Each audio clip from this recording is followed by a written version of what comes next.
Hello everybody and welcome to this IFST webinar. Innovation and creativity are not the same and you are capable of both, organised by the Food Innovation Special Interest Group. My name's Susan Arkley and I am the chair of the Food Innovation Special Interest Group. Continuing our Innovation Toolkit inspired series of events throughout 2024, the Food Innovation SIG are delighted today to be joined by Hanne Kristiansen, the founder of Creative ID.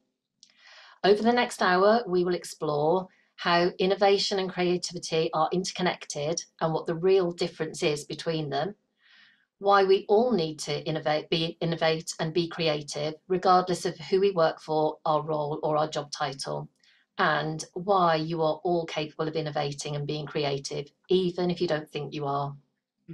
This webinar is being recorded and will be uploaded to IFST's Webinar Hub. Please feel free throughout the webinar to make comments in the chat, and also you can ask questions in the chat, but also using the Q&A button at the bottom of your screen, where you can also upvote other people's questions by clicking the like button next to their question.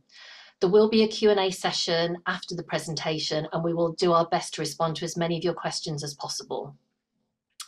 So today, as I mentioned, our speaker is Hanne Kristiansen. Hanne's mission is to put creative intelligence within the reach of everyone so that the world of work becomes a more human, agile and inclusive place to be. Hanne has worked in innovation for various food and drink companies, including United Biscuits, Diageo and Kellogg's, where she was the head of innovation for Europe. She set up Flexiblebrains, an innovation consultancy, in 2007 and is now dedicating her time to Creative ID. This is a psychometric growth tool that's been developed in partnership with the University of Sheffield. And the tool seeks to understand how, not if, we are creative by mapping people's behavioural preferences across 5 unique yet complementary styles. More about this later, because Hanne could do a much better job of explaining this than I can. However, Hanne believes passionately that everyone has a role to play in innovation and the ability to be creative, and that scientists and technologists can be the driving force behind sustainable innovation. So with that, I will hand over to Hanne. Very warm welcome to you, Hanne.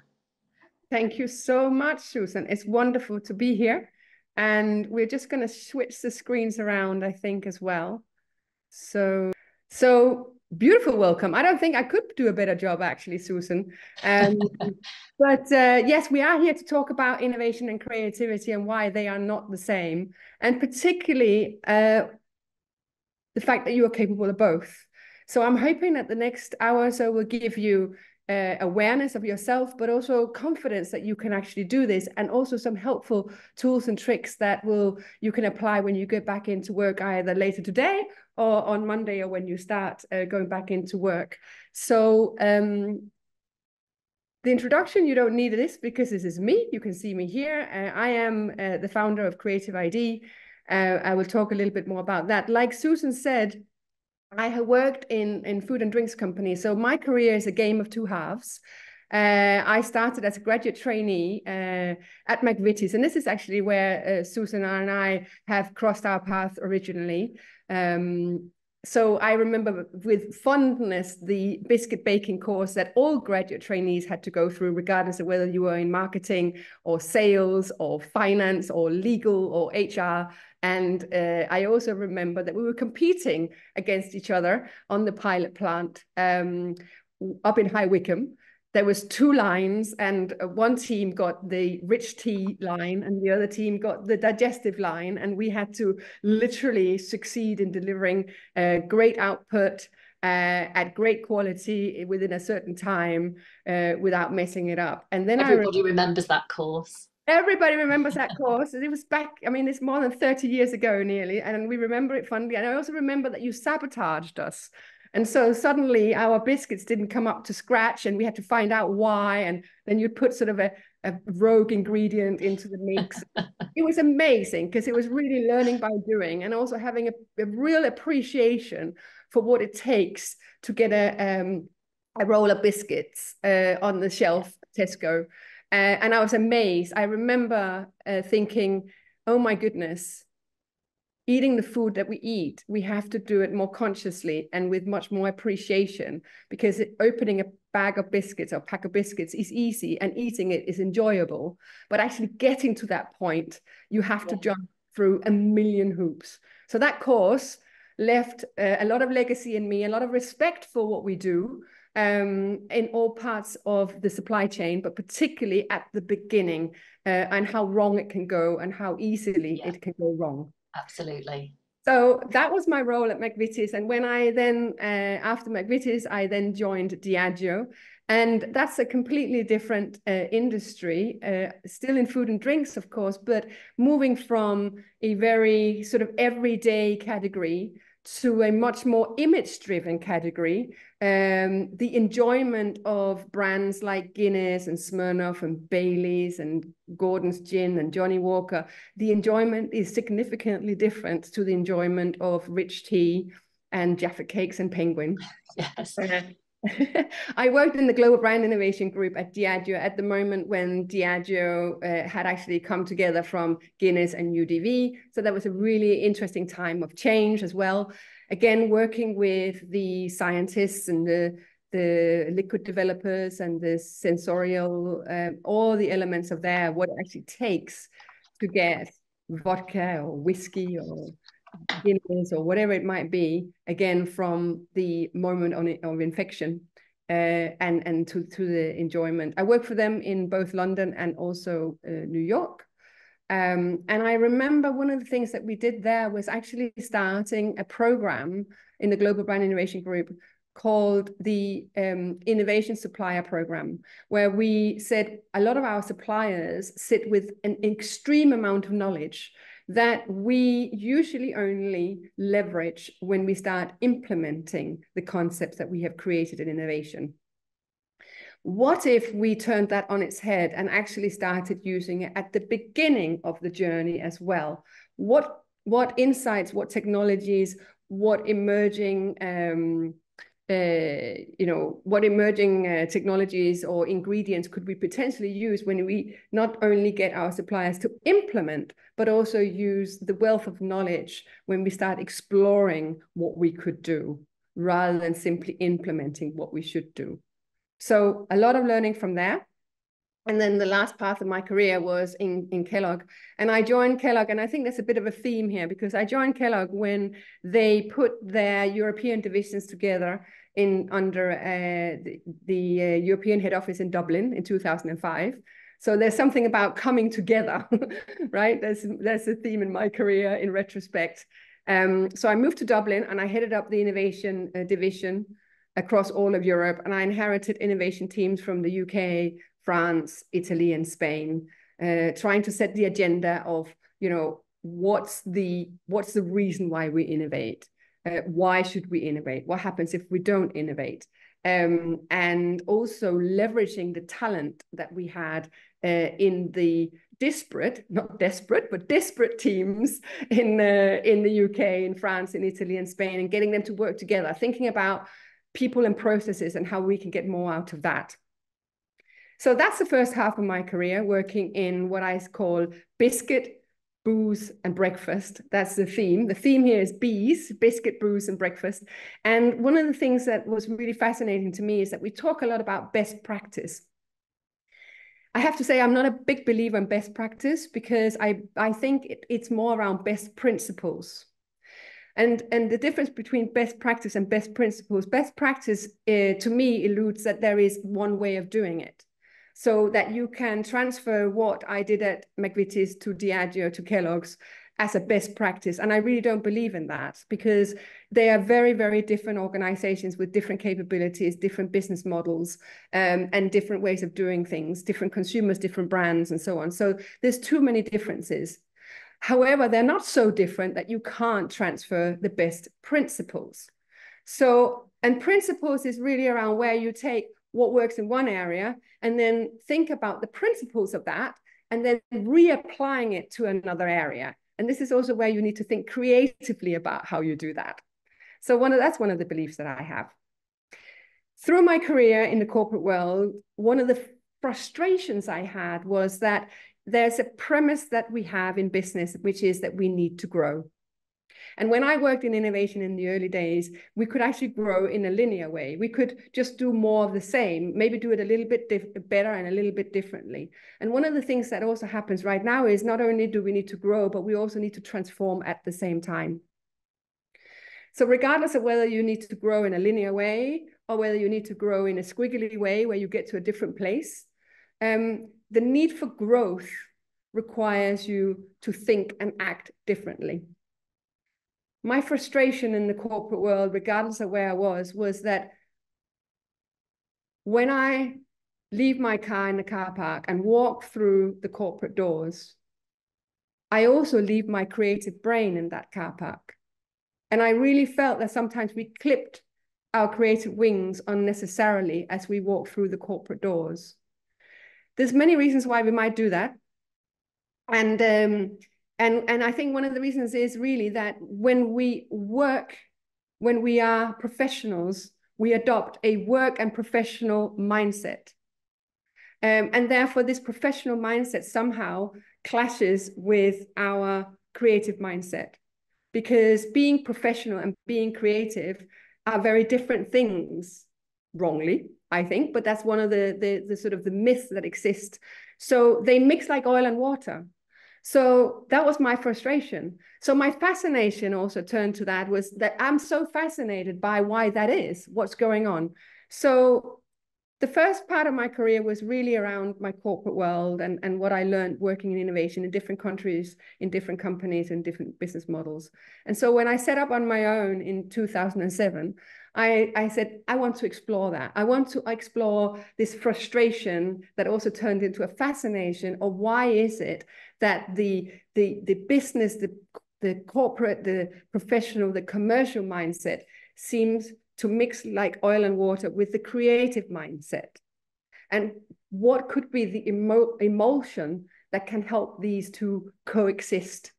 Because if we really want to innovate, grow, and transform our businesses, we do need both our professional commercial mindset and our creative mindset. So we need to find the emulsion, which I know you know is the magic ingredient. So when we worked on Baileys, for example, Baileys wouldn't exist if there wasn't an emulsion that made alcohol and dairy and cream work together, right? So you are the scientists in this, you know this better than me. So that's what I have dedicated the second half of my career to. So since 2008, I have been working with the University of Sheffield to understand, like Susan said, not if we are creative, but how we are creative. And that's squarely in the world of work. Usually in business, we take inspiration from the world of arts, and that's fine. But actually, the world of business is also unique. So we have focused specifically into the world of work, what we do day in and day out. And that is what I'm going to share with you today. And I'm going to do that with 3 topics in mind. The first one is, as you probably know already, because hopefully you have signed up to this webinar for a reason. We'll come on to that in a minute. What's the difference between innovation and creativity, and how are they interconnected? That's the first thing we're going to cover briefly. And then we'll talk about why is innovation important for the food industry. And I remember when I was working in innovation, I always asked when people came to me with projects, the brand teams or whoever came to me with projects and said, we need to have a new product for this. I would also ask them why. Why do you need it? Because the innovation journey is not an easy one. So if you can deliver the goals without innovating, or at least innovating when we talk about new products, of course, innovation is broader than that. You can also innovate in your processes and your messaging and et cetera, et cetera. But if you can deliver your goals without innovating, it might be easier. So we really need to think about our why, because of course, I'm a big fan of innovation. I think we should innovate, but we also need to understand why do we need to innovate. So why is innovation important for the food industry? Let's reflect on that together. And then last but not least, what's the role you can, and actually I would even say you should play in innovation, and how are you creative? And then we'll touch again on the interconnectivity between innovation and creativity. I hope that's okay. And if that's what floats your boat, then you're in the right place and you can stay here for the full hour. If not, then feel free to turn off and go away. So this is not for everybody, but for those who are here, hopefully this is interesting. So the first question actually I have for you, and this might be where you go into the chat, and just tell me a little bit about why did you sign up for this webinar? Why is this worth an hour of your time on a Friday lunchtime? So if you wouldn't mind just going into the chat, just real brief, if you feel so inclined, just to share with me a little bit about your why. Why did you sign up for this? So go in and do that. That'd be wonderful. Just a quick minute on why did you sign up? What are you hoping to get out of it? And if you can't find the chat button, it should be at the bottom. There should be a button that says chat, and you can start typing in your thoughts on why. And if you don't put it in why, you can also just reflect yourself and keep your why to yourself. But just a minute to think about why are you here.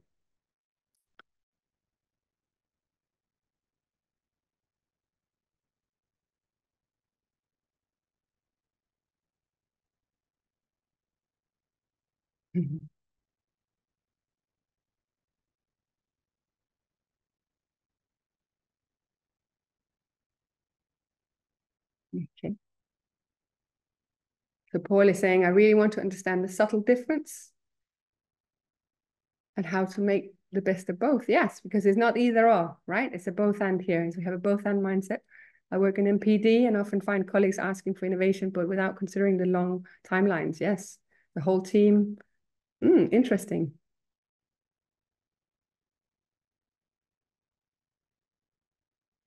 Okay. Beautiful. What about the different roles and styles of creativity? Yes. Hoping to develop my career in food science. Great. Welcome. Beautiful. Understand the differences. Okay, great. So I think you are in the right place. We'll definitely touch on some of those. So let's just start with what's the difference. Of course, this is my point of view, and the disclaimer here is that there are no truth. There are points of view. And this is my point of view. And I think one of the things that's really interesting is in my career, we've talked about creativity sort of being the fussy front end of innovation. So creativity sits at the beginning of the innovation journey. And then it sort of feeds the innovation. So we often talk about creativity as the fussy front end of innovation. And of course, that is potentially true, or I would say partly true. However, as I have worked in innovation over so many years, what I've come to realize that the relationship actually is slightly different.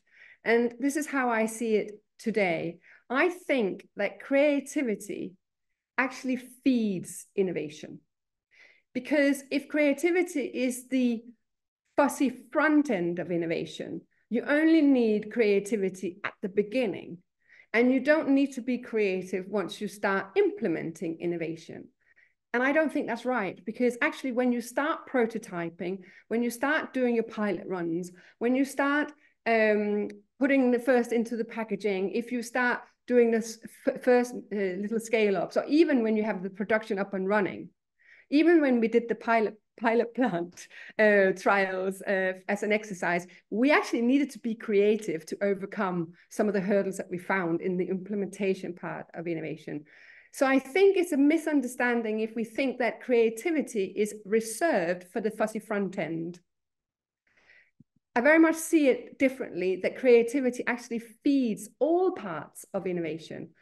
And how I would define it is that creativity is a human fuel that powers innovation.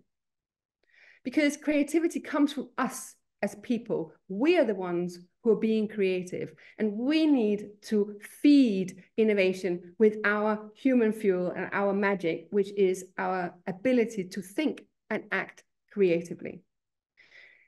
That puts creativity in a much broader and more useful frame than simply the fussy front end.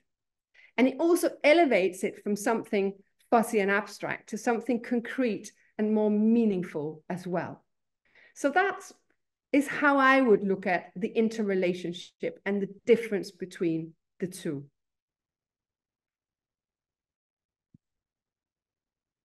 Please feel free to put comments and questions as well in the chat and in the questions and answers. But I think it's as simple as that. So then we can actually move on to the next bit. I'll, of course, expand on that as I go through. But just as a context setter, I think it's as simple as that. We can actually go on to the next question, which is, why is innovation important for the food industry? And here, I would like you just to reflect before I share my point of view on why. And have a little moment to reflect again. What are the only goals that innovation can drive? So what is it that innovation can uniquely achieve? What would happen if we didn't innovate? And what are the things that innovation are particularly fit for purpose for? So think about yourself, the function you have, the company you work for, the industry you work in. Think about that. Why is innovation important for your work, for the company you work for, or the clients that you work with? And pop that in the chat as well. Why is innovation important for the food industry as a whole, or for the company you work for, or the clients you work with?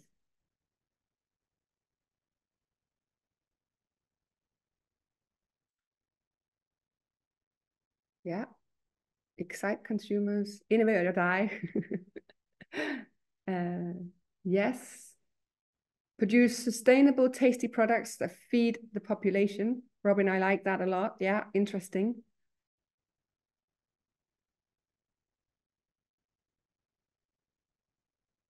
Drives progress and can do good. Stay ahead of the game. Changing trends.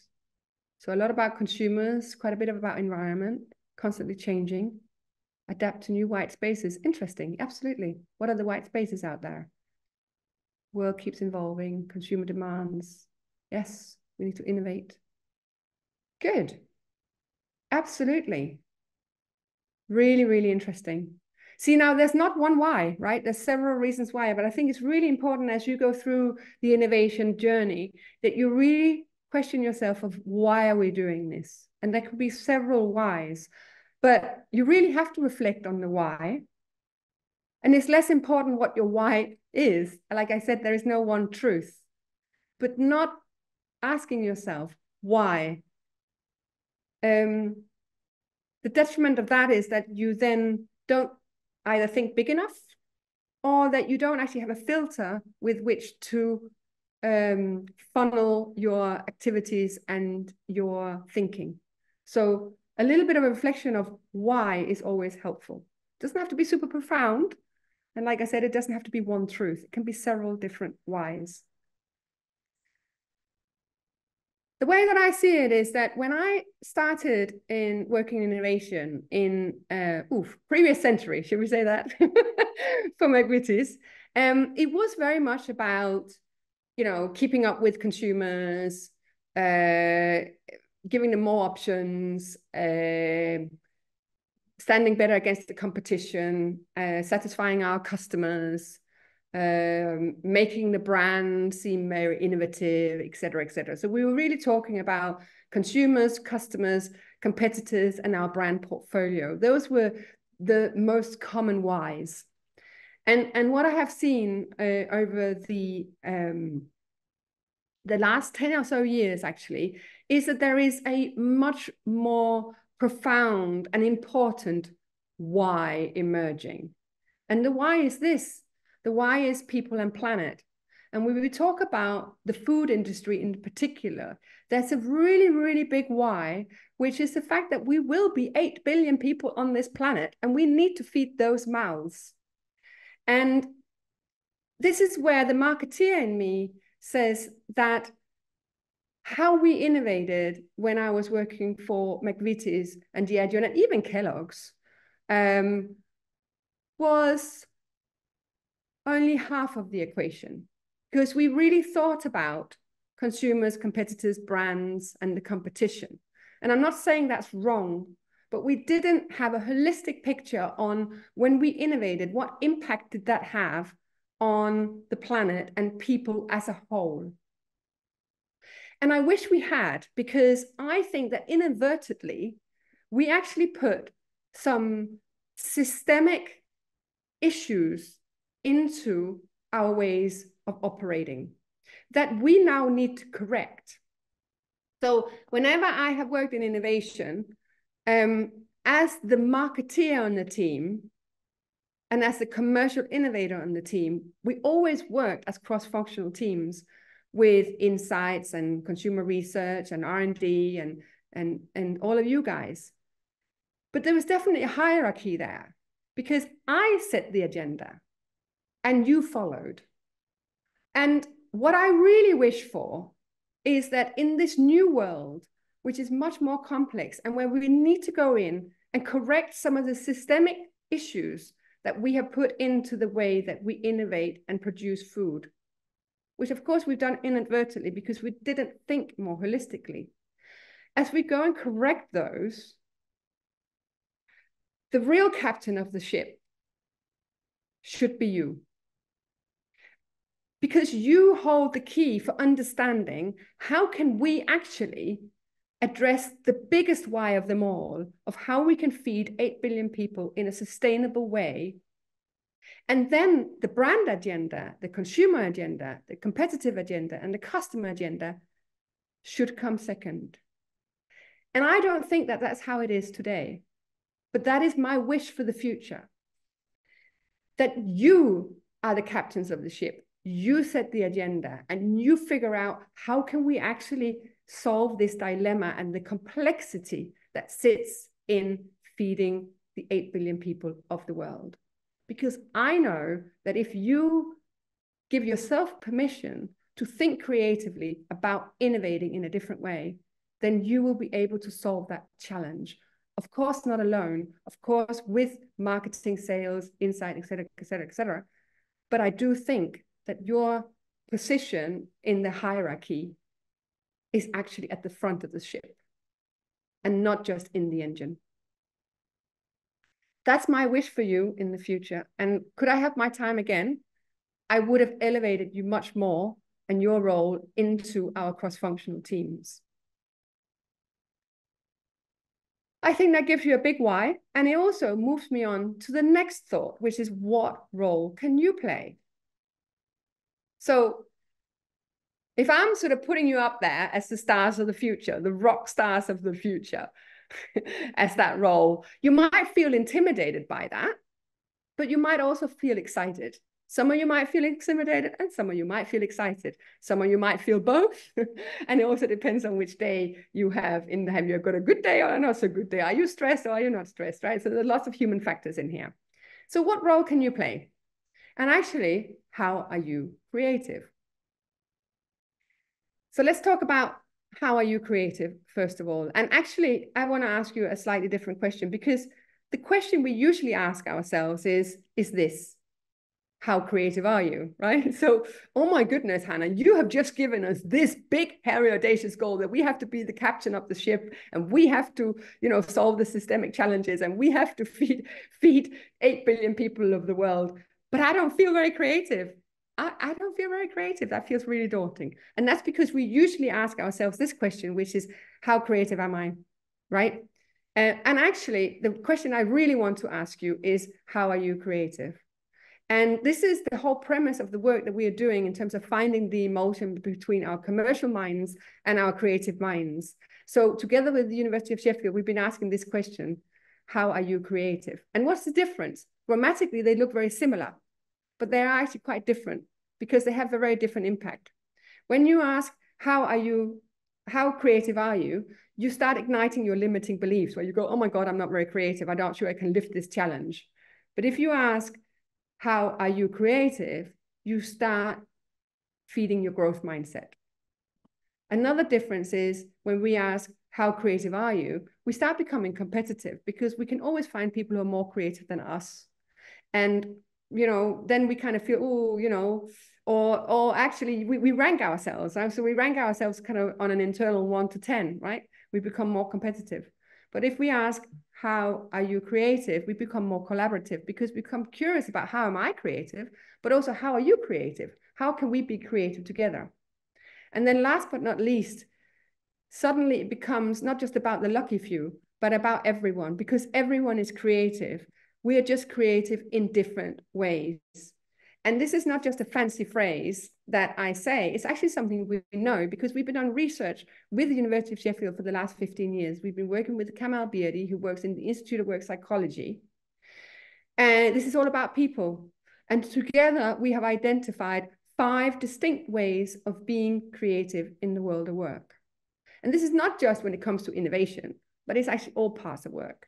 But we are particularly talking about innovation here as well. So of course it applies to that. The 5 styles I'm going to go through in a minute. And then you can start reflecting on how are you creative. And as I go through the 5 styles, I would like you to think about which of these styles resonate with you. And specifically, it's styles, not style, right? Because you're not just one of those, you have a mix of all of them. So which styles? So the first one is stimulating. Stimulating is divergent, disruptive. It's the brainstormer, it's the rule breaker, the person who had lots and lots of ideas, have a preference for that. It's about challenging the status quo. Being a stimulator, you love rules because you can break them. And you are really good at disrupting and doing things very differently today than what you did yesterday. Spotting is about making connections and seeing patterns and principles that can be reapplied. So I just talked about, when I talked about best practice and best principles, well, that's a very spotter comment, right? Because it's about seeing what can be reapplied, but it's also taking things from different parts and putting them together in surprising ways. Kind of the feeling of aha. It might not be new, but the way you put it together is very new. So that's the second style of being creative. The third style is sculpting. Sculpting is about taking the abstract and making it concrete. This is when we start moving from something that is an early stage idea in innovation and starting to prototype it or concept it or trial it. And as we do so, we have to solve problems along the way and overcome the hurdles. Sculpting is about making your ideas happen. And if you don't make your ideas happen, it's just imagination and it's not actually creativity. So these first 3 styles are what we call the generative styles because they generate innovation either in a revolutionary way through stimulating or an evolutionary way through sculpting, which is a twist on the existing, or in a surprising way by putting things together in unexpected ways. So these are the 3 generative styles. And I hope you can see yourself in some of them. Just reflect on yourself, you know, which do you have a natural affinity with, which resonate with you. And in business, we also have 2 enabling styles.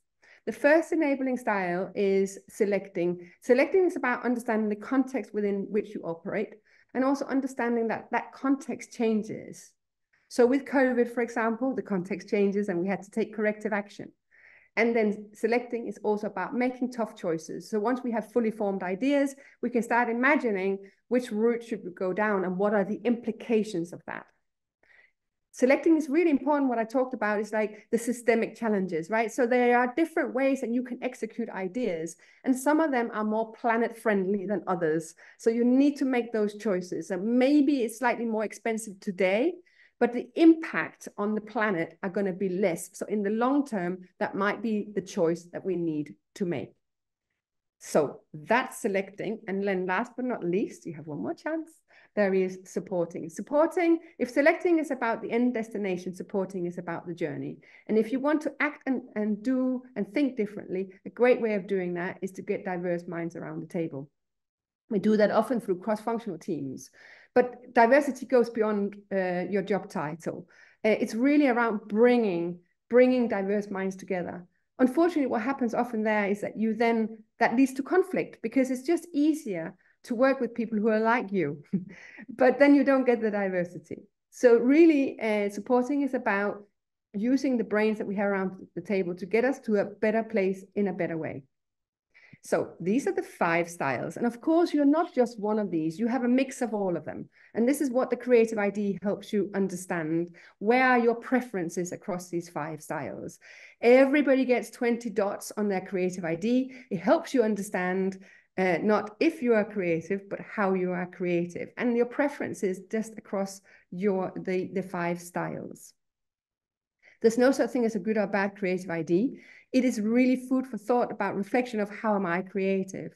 What are my preferences? Where do I enjoy to play? And if given the option, where would I like to spend most of my time? Where do I get energy?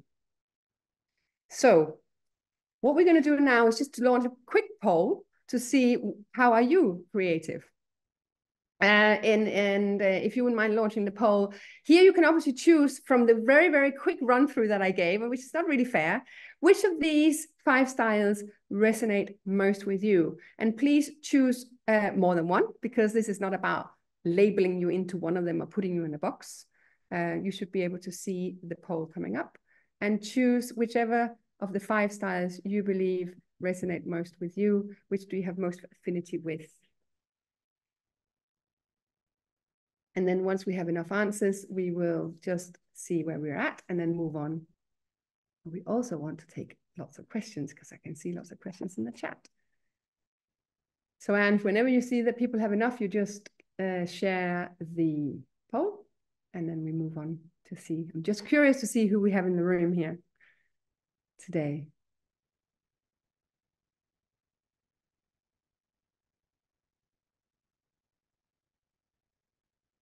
Yeah. And are you able to share the poll so we can see? Oh, interesting.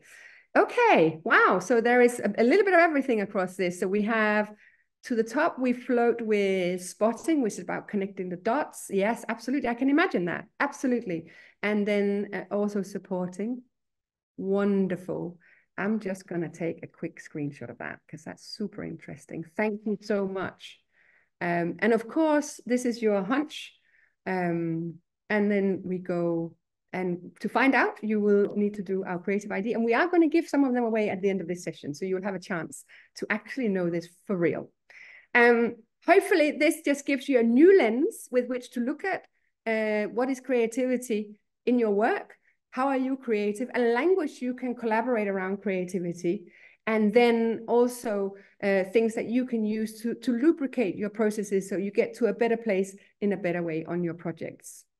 Real quick before we finish, why am I doing this?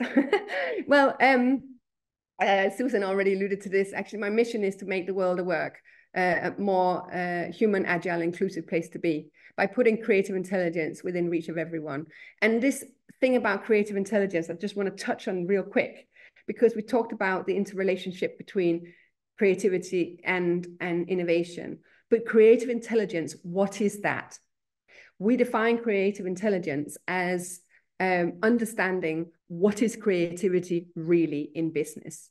And you can see that through the 5 styles, we broaden out the definition of human-led creativity beyond just brainstorming or concepting. And we also bring it straight into business. So it's not about the arts or the ability to draw or be artistic. So the first step of creative intelligence is really to understand what is creativity really.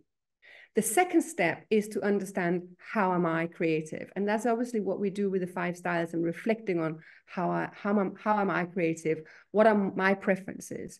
And the preferences are not necessarily strengths or personalities. It's literally preferences. What gives me energy? What do I enjoy? What am I comfortable in? If I could choose to do anything, what mode of thinking do I really prefer? The third step is therefore understanding how are we creative? How are we creative together? How can we complement each other? How can we achieve more by using our not just individual preferences, but also collective preferences? And this is really where, you know, your creative awareness comes in, and understanding actually I'm more than just my job title. We often pigeonhole each other into my job title or where I sit in the hierarchy. And I would really encourage us not to do that, because that means that we only bring that part of ourselves to work, and we have so much more to give. So the first 3 steps are understanding what is creativity really in business, how am I creative, and how are we creative? But the most important step is number 4, which is so what? So what can we do with that? How can that knowledge help us deliver our projects and in a better way? And get us to a better place together? How can this actually create meaning for us and get us to a better place? Not just today, but also in the future, with the challenge that we have about feeding 8 billion people in a more sustainable way. So that's really it from me. what I just want to close on is Creative ID. What we do in Creative ID, we work directly with our clients, and we've been doing that over the last 15 years. And we have also started to certify consultants inside companies, as well as independent consultants who either work in innovation, who work in R&D, who work in leadership or team performance or change management or sustainability or whatever. So we basically have two ways of adding value to the world of work. One is directly working with our clients, and another one is we are building a community of consultants over the world. We are right now 65 consultants in all parts of the world, including the UK. And you will have an opportunity in a minute to continue the conversation if you'd like to. Before we do that, I just want to send you off with 3 quick tips. The first one is don't ask for permission. Don't ask for permission. Please don't ask for permission. Just be proactive. And if you think something needs to be done, if not you, then who? You can always ask for forgiveness afterwards. So don't ask for permission. Be proactive. If not you, then who? There's always a chance to ask for forgiveness. So step up, because we need you to do so. The second thing is don't use lack of time as an excuse. I often hear, oh, we don't have time to be creative. And that's actually a mindset shift, because it's not it's not a task on your to-do list. It's a mindset. And once you change your mindset, actually you can save yourself time. And I know that sometimes we need to carve out time for creativity, absolutely. But mostly it's a mindset shift. So don't wait for the time to be there. The time is now. And then start believing that you can be a creative innovator. Like really you can really push the needle on this, push the envelope, go for it. There's so much more to go for. So that's all I wanted to say to you today. So if you would like to continue the conversation, of course, we're going to go to questions right now. But if you wouldn't mind, what you can do, and Ange is just going to put something in the chat, which is a link to this. You can also scan this and keep the learning going.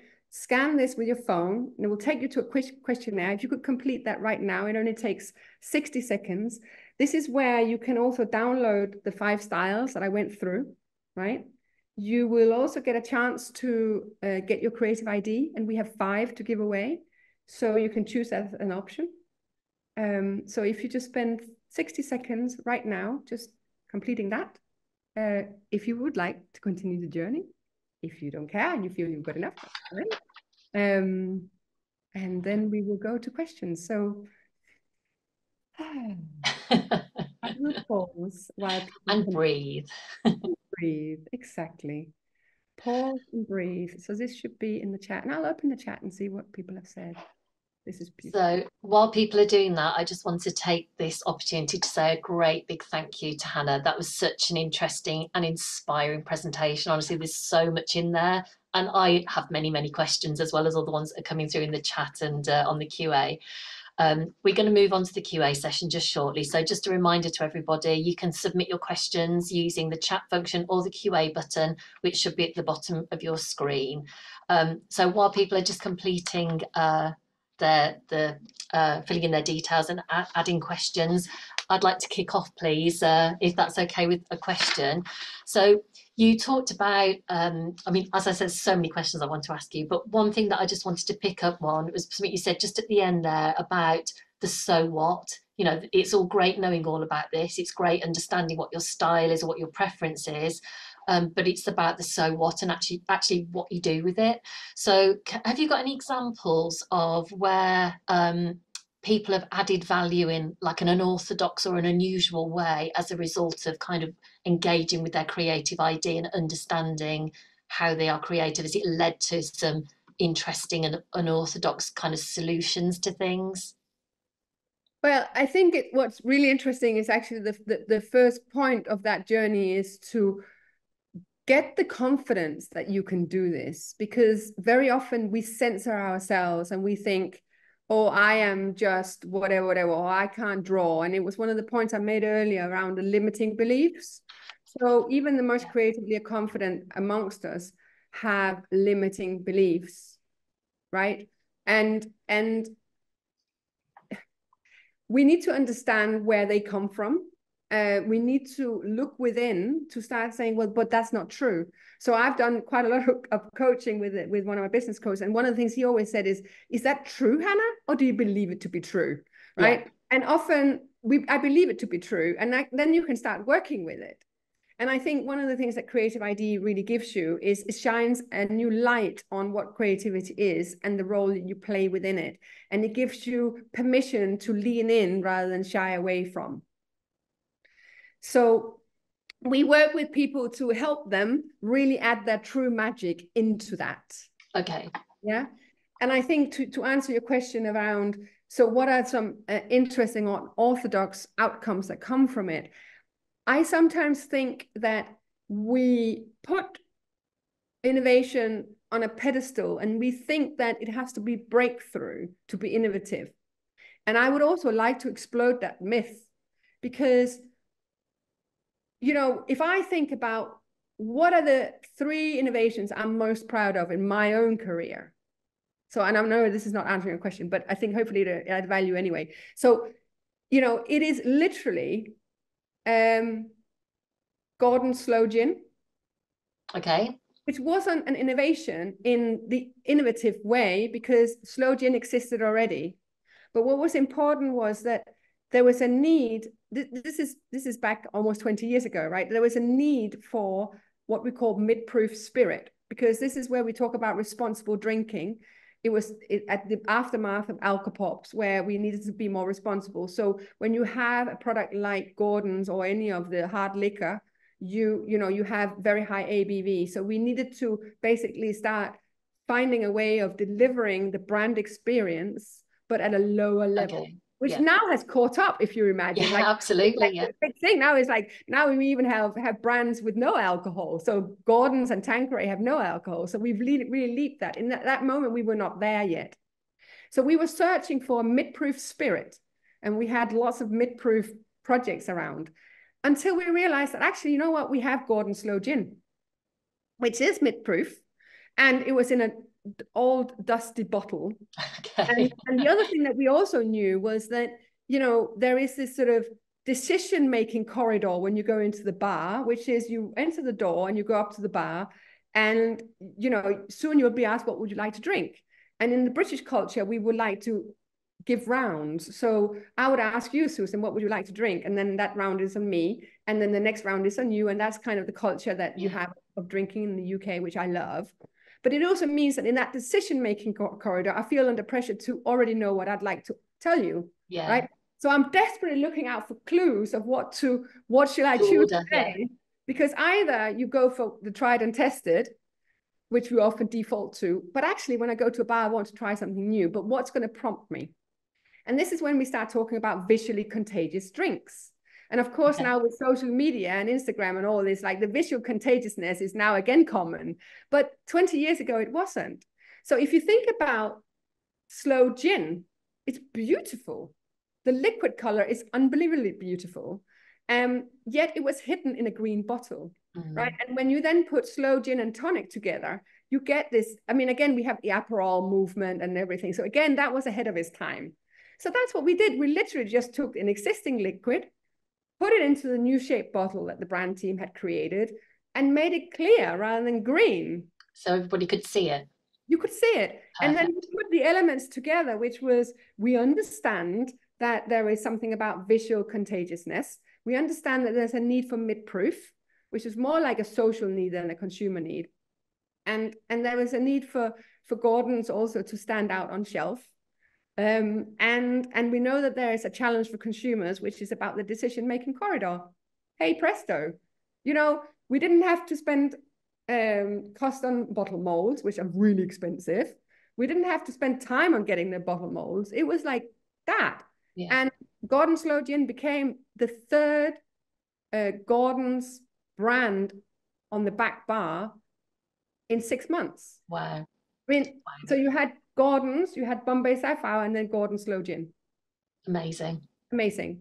So I just want to blow the myth of saying, you know, actually, we need to challenge ourselves of not just going for the big breakthrough, but being creative in the way we think about innovating.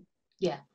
So that's what creative ID can help you do, because we really help people understand what is creativity and how can you leverage your creative magic into the work you do and the project you're working on. Yeah, that's a really good point. And actually, one of the questions that's come up in the chat here kind of follows on from that. So somebody's asking, how do we as technologists influence the why of innovation if the business isn't doing that? So again, I guess it's around the confidence of having the ability to stand up and say and to set the agenda rather than to follow. But I'd be really interested to hear what you've got to add to that. Well, I honestly think I would love to, I would love to go and do Groundhog Day and go back and I mean, I wouldn't focus so much on the brand and the consumer and the competition. I really would not. I mean, that is an element into it, but for me, it comes later.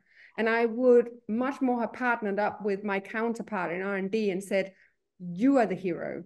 How can I provide you with a platform to be the hero in this story? Because what you know is more important than what I know. So you go first. And I think I've just given you the script for it. I mean, I'm really sorry, but, I don't want to kind of do doomsday, but it's time for R&D to step up. It's time for technologists and scientists to step up. And I know that as marketeers, we are extroverts and we hold the stage and we are used to talking. And, the stereotype of a technologist and scientist is somebody who's kind of a geek that kind of figures it out in the laboratory. Yes. And you're more than that. Yeah. And we need you. So I really think that because sustainability has gotten on every single agenda, on every single company, what we now need is to deliver that through. And that's where you come in. And we need to do it as we set up our projects, but we also need to do it to go and re-engineer what we've done. Yeah. We have unintentionally designed faults into the system, and only you can challenge that. You can solve it. Of course, not alone.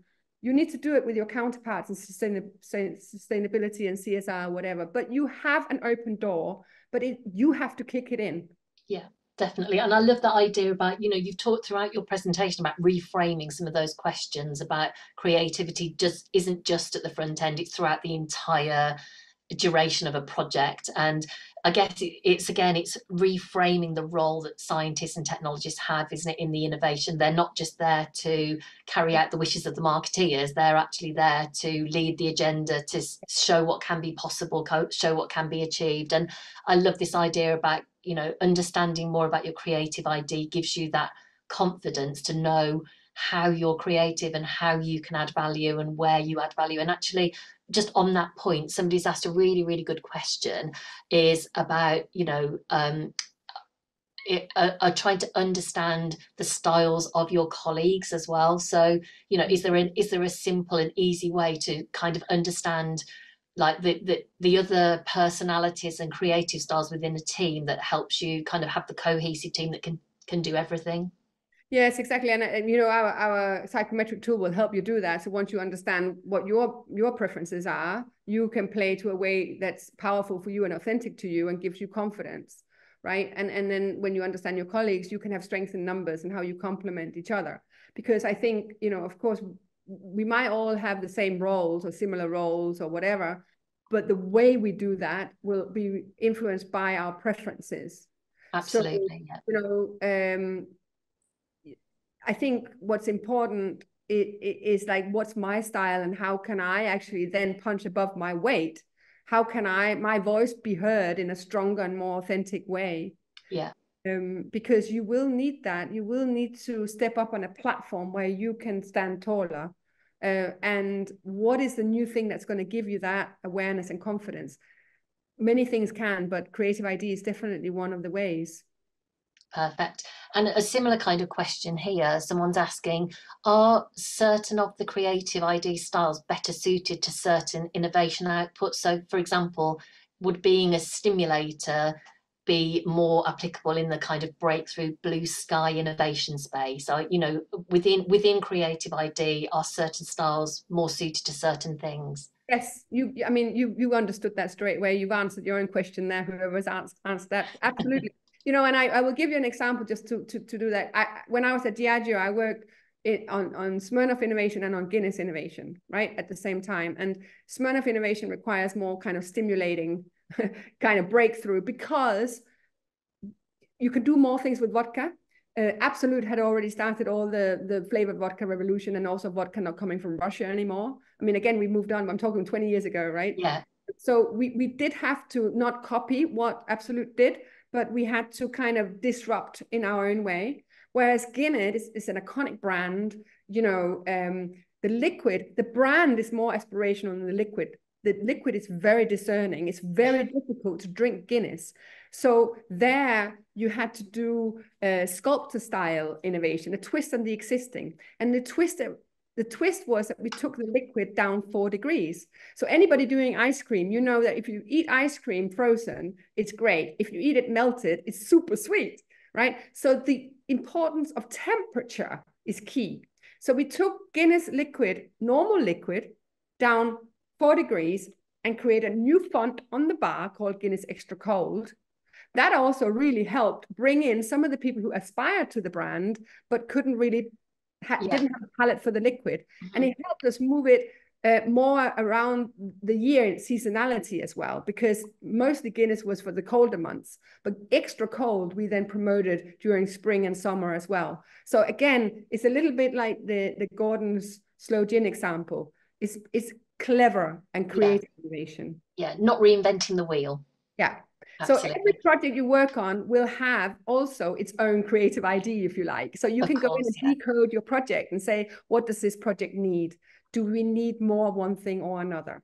Perfect. And I think we've got time just for a couple more questions. So here's a great one. So understanding your creative idea and understanding your preference, the preference for your creative style, how can you also then build up your success in the other styles? So is it important to be a kind of a rounded creative idea? And is there a way to build your skills in the other styles that you're not quite so strong in? Yes, and the short answer is yes, you can. And the next question would be, but why would you? So, you know, so I mean, your creative idea are your preferences. It's where you get energy, where you enjoy playing. And of course, I would always say play to your preferences whenever you can. But your role might require you to do something different. So you need to think about, is my creative idea fit for purpose? There's no such thing as a good or a bad creative idea, but your creative idea can be more or less fit for purpose. And that's the moment when you might want to say, okay, so, you know, for example, for me, selecting is not necessarily my preference. So what I actually do first and foremost is I lean on Emma, my colleague, who has that preference. So she becomes my creative buddy. So whenever I need to select, I go to her. But also I know that I have a preference for sculpting. So I use my sculptor preference to select. So for example, rather than do a pros and cons list, which would kill me, that needs to be like dying, because that's such a thing. I actually make a case for, because I storytell my choices instead. So I make a case for whatever. And this is the way that I trick and reframe my own brain. We take a journey from awareness to action. So where are my preferences? How can I use them? And then how can I become better? So that's a journey we take people on: awareness, action, and amplification. Perfect. And that again just shows the example, the importance of working within, understanding the team, you know, and what are the preferences and styles you have within your team, because you all together create that sort of complete picture. Absolutely. Perfect. Absolutely. Exactly. And I'm going to ask one last question, because we are nearly out of time. So as you know, the Innovation SIG have launched recently our Food Innovation Toolkit, which is a jam-packed full of resources and inspiration for people who are working in the innovation space. What would you give us to put in the Innovation Toolkit? Well, I think in the Innovation Toolkit, you have a lot of tools around that are more like skill set based or process or whatever. And one of the things that Creative ID is really good at is lubricating those with the mindset, right? So whenever you do design thinking, what we go in and do, we lubricate design thinking with the mindset of the 5 styles. And we do that with any process or any tool that you have, because it's not just the steps you take, it's also the styles you adopt as you do that. And that's key, because otherwise we become what I call tick box monkeys. We believe that going through these steps will give us the answer. Yeah, I'm going to be a bit crude, because honestly, it won't, because shit in, shit out, right? And actually, it's really about our mindset. What's the mindset we adopt inside this tool or technique or process that's going to be the difference between merely good and absolutely great?